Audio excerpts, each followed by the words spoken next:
వీళ్ళందరూ కూడా ఖండించడం అయితే జరిగింది.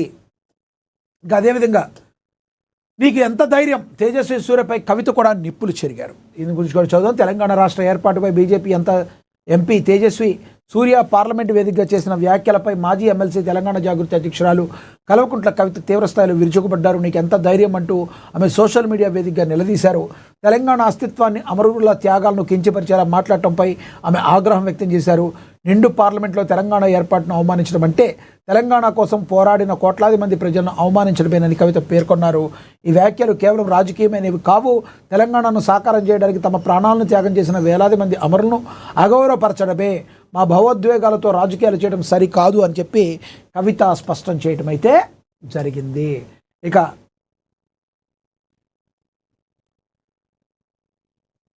తదుపరి చూస్తే మహిళా ఎంపీలు @ 272 పార్లమెంటులో వాడివేడిగా కోటా పోరు. మరి భారత పార్లమెంట్ చరిత్రలో ఏప్రిల్ 16 ఒక మైలురాయిగా నిలిచిపోతుంది. సుదీర్ఘ నిరీక్షణకు తెరదించుతూ మహిళా రిజర్వేషన్ల బిల్లును లోక్సభలో ప్రవేశపెట్టిన తీరు దేశవ్యాప్తంగా ఎంతో చర్చనీయాంశంగా మారింది. 131వ రాజ్యాంగ సవరణ బిల్లు ద్వారా మహిళలకు లోక్సభ మరియు రాష్ట్ర శాసనసభల్లో 33% రిజర్వేషన్లు కల్పించాలన్న ప్రతిపాదనను కేంద్ర ప్రభుత్వం అత్యంత ప్రతిష్టాత్మకంగా భావిస్తుంది.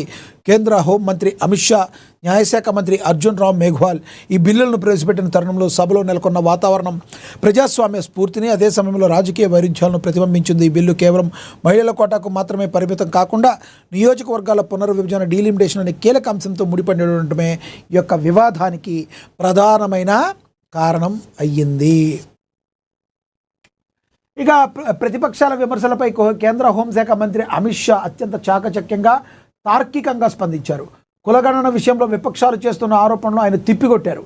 దేశవ్యాప్తంగా జనగణన ప్రక్రియ ఇప్పటికే ప్రారంభమైందని, అది కేవలం లెక్కలు తేల్చే ప్రక్రియ మాత్రమే కాదని, సామాజిక సమతుల్యతను కాపాడే ప్రయత్నమని ఆయన వివరించారు. కులగణనతో పాటే జనగణన జరుగుతుందనే విషయాన్ని ప్రతిపక్ష నేతలు విస్మరించారన్నట్లుగా ఆయన వ్యంగ్యాస్త్రాలు సంధించారు. ప్రస్తుతం గృహగణనలు పనులు వేగంగా జరుగుతున్నాయని, ప్రధాన గణన సమయంలో అవసరమైన అన్ని అంశాలను పరిగణలోకి తీసుకుంటామని సభకు హామీ ఇచ్చారు. ముఖ్యంగా ముస్లిం మహిళలకు ప్రత్యేక రిజర్వేషన్లు కల్పించాలన్న అఖిలేష్ యాదవ్ డిమాండ్పై అమిత్ షా కౌంటర్ ఇస్తూ మతమాధారంగా రిజర్వేషన్లు ఇవ్వడం రాజ్యాంగ విరుద్ధమని స్పష్టం చేశారు. రాజ్యాంగ నిర్మాతలు మతపరమైన రిజర్వేషన్లు ఎప్పుడూ ప్రోత్సహించలేదు. ఒక వర్గాన్ని ప్రసన్నం చేసుకోవడం కోసం రాజ్యాంగ స్ఫూర్తిని దెబ్బతీయలేమని ఆయన గంభీరంగా ప్రకటించారు.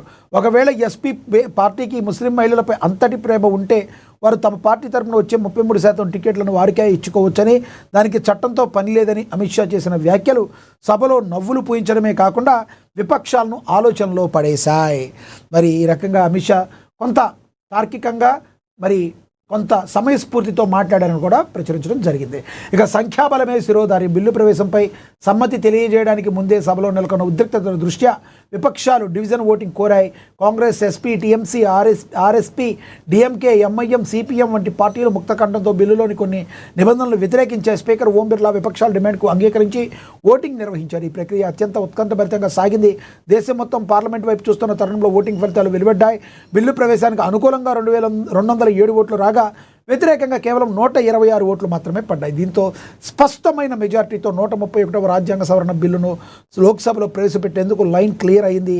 ఇది అధికార ప్రతిపక్షానికి లభించిన నైతిక విజయంగా మనందరం కూడా భావించవచ్చు అని కూడా ప్రచురించడం అయితే జరిగింది. ఇక అఖిలేష్ యాదవ్ విమర్శలు, కులగణన అస్త్రం. సమాజ్వాదీ పార్టీ అధినేత అఖిలేష్ యాదవ్ చర్చను మరో మలుపు తిప్పారు. మహిళా సాధికారత అనే ముసుగులో ప్రభుత్వం రాజకీయ ప్రయోజనాల కోసం పాకులాడుతుందని ఆయన మండిపడ్డారు. మరి నియోజకవర్గాల పునర్విభజనకు ఇంతటి ఆతృత ఎందుకని ఆయన కేంద్రాన్ని సూటిగా అఖిలేష్ యాదవ్ ప్రశ్నించడం అయితే జరిగింది.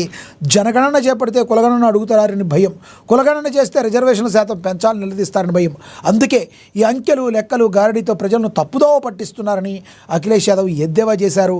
సామాజిక న్యాయం జరగాలంటే దేశవ్యాప్తంగా కులగణన నిర్వహించడం ఒకటే మార్గమని, వెనుకబడిన వర్గాలకు సముచిత స్థానం దక్కనప్పుడు మరి ఈ రిజర్వేషన్లు అర్థం లేదని ఆయన చెప్పుకురావడం అయితే జరిగిందని చెప్పి ప్రచురించడం అయితే జరిగింది. ఇక అదేవిధంగా మహాదినపత్రికలో తెలంగాణ కులాలు లెక్కలు తేలింది.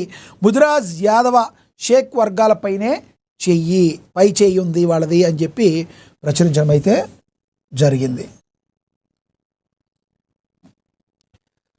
తెలంగాణ సామాజిక సర్వే తెలంగాణలో కులాల వారీగా జనాభా ఎస్సీ 17.43%, ఎస్టీ 10.47%, ఓసీ 15.79%, బీసీలు 46.25%, ముస్లిం మైనార్టీలు 12.56%, బీసీ ముస్లింలను కలిపితే మొత్తంగా బీసీ జనాభా 56.33%. తెలంగాణలో అత్యధిక జనాభా ఉన్న టాప్ 20 కులాలు మాదిగ, మరి అలాగే ముదిరాజ్, లంబాడి, యాదవ, రెడ్డి, గౌడ, మాల, మున్నూరు కాపు, పద్మశాలి, రజిక, కురుమ, ఒడ్డు, ముస్లిం, అగ్నికుల, క్షత్రియ, కోమటి, నాయి బ్రాహ్మణ్, కుమ్మర, కోయ, వడ్రంగి, గోండ్. ఇక ముదిరాజ్, యాదవ్, షేక్ వర్గాలదే పై చేయిగా ఉన్నట్టుగా కూడా మరి రాయటం జరిగింది. తెలంగాణ సామాజిక ఆర్థిక ఉపాధి కుల సర్వే 2024 గణాంకాలు అంటూ దీనిలో ప్రచురించడం అయితే జరిగింది. ఇక తదుపరి చూసుకుంటే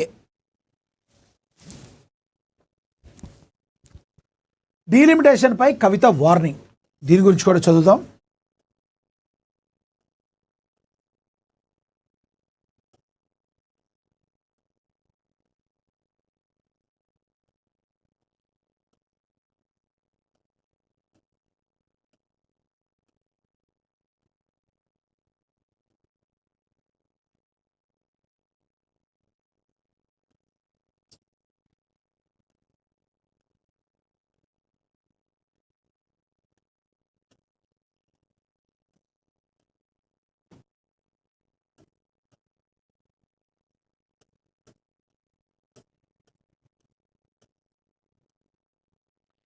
పార్లమెంటు ప్రత్యేక సమావేశాల సభ ముందుకు కేంద్ర ప్రభుత్వం మహిళా రిజర్వేషన్ నియోజకవర్గాల పునర్విభజన డిమినిటేషన్ బిల్లులను తీసుకొస్తుంది.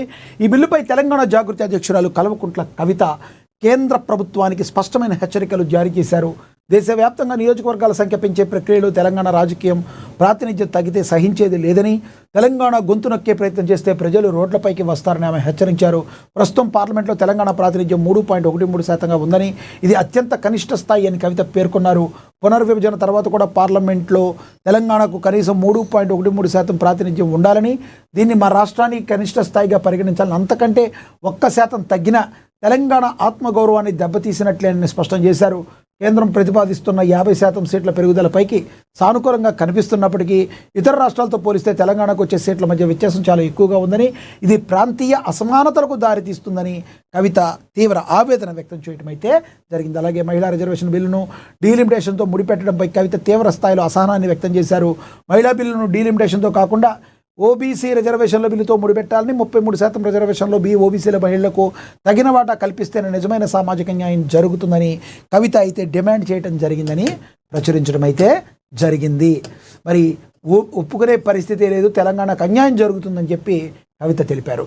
ఇక కష్టపడి సంపాదించుకున్న పేరును పోగొట్టుకుంటున్నా అని చెప్పి మంగిళి బాధపడినట్టుగా కూడా మరి ఆమె చెప్పింది. ఇక గత కొన్ని రోజులుగా సోషల్ మీడియాలో తనపై వస్తున్న మైక్రో ఫైనాన్స్ కుంభకోణం ఆరోపణపై ప్రముఖ గాని మంగిళి ఒక వివరణాత్మక వీడియో గురువారం విడుదల చేశారు. ఈ వివాదంపై మంగిళి మాట్లాడుతూ, మైక్రో ఫైనాన్స్ అనే పదం నాకు ఇంత ముందెప్పుడు తెలియదు, అలాంటిది నేను ఇంత పెద్ద కుట్ర చేశానని అభియోగం రావడం నన్ను నా వాళ్ళను ఆశ్చర్యానికి గురిచేస్తుంది. నా వృత్తి పాటలు పాడటం, కార్యక్రమాలు చేయడం మాత్రమే, అంతకుమించి నాకు ఎలాంటి వ్యాపారాలు లేవని వివరించారు. నిజానికి నేను కూడా ఒక బాధితురాలనేనని చెప్పుకొచ్చారు. ఈ స్కామ్లో డబ్బులు పోగొట్టుకుంటున్న వారు ఆర్థికంగా నష్టపోతే నేను జీవితాంతం కష్టపడి సంపాదించుకున్న పేరును పోగొట్టుకుంటున్నానని, నా ప్రతిష్టను దెబ్బతీసేందుకు కొందరు కుట్ర పన్నుతున్నానని ఆవేదన వ్యక్తం చేస్తున్నట్లుగా చెప్పుకొచ్చారు మంగిళి.